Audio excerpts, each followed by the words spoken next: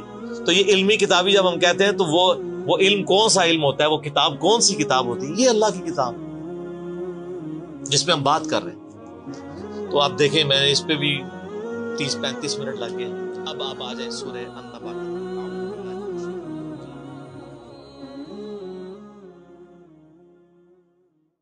আলহামদুলিল্লাহ সুম্মা আলহামদুলিল্লাহ. আসলে আল্লাহ সুবহানাহু ওয়া তাআলা পবিত্র কোরআন নাযিলের মাধ্যমে বিশ্বব্যাপীর উপর যে অনুগ্রহ তিনি করেছেন সেটা আসলে অভাবনীয়, সেটা আসলে কল্পনা করার মতো না. আল্লাহ সুবহানাহু পবিত্র কোরআন নাযিলের মাধ্যমে এই বিশ্বব্যাপী জালেমদের হাত থেকে কীভাবে রক্ষা করেছেন, সাহাবায়ে কেরামদের মাধ্যমে তাদের ঈমান দীপ্ত জীবন নিয়ে সেগুলো তিনি ইঞ্জিনিয়ার মমতারির মঞ্চে হাফিজাহুল্লাহ চমৎকারভাবে উপস্থাপন করেছেন. তো আশা করি আপনাদের ভিডিওটি ভালো লেগেছে. যদি ভিডিওটি ভালো লাগে থাকে অবশ্যই ভিডিওটির একটা লাইক দিবেন, অবশ্যই নিচে কমেন্ট বক্সে আপনাদের মূল্যবান মতামত জানাবেন, চ্যানেলটি সাবস্ক্রাইব করতে ভুলবেন না. এই ছিল আজকের ভিডিও. তো দেখা হবে পরবর্তী ভিডিওতে. ততক্ষণ পর্যন্ত ভালো থাকবেন, সুস্থ থাকবেন, অবশ্যই ইসলামিক কন্টেন্টগুলোকে প্রমোট করার চেষ্টা করবেন. ফি আমানিল্লাহ. আসসালামু আলাইকুম.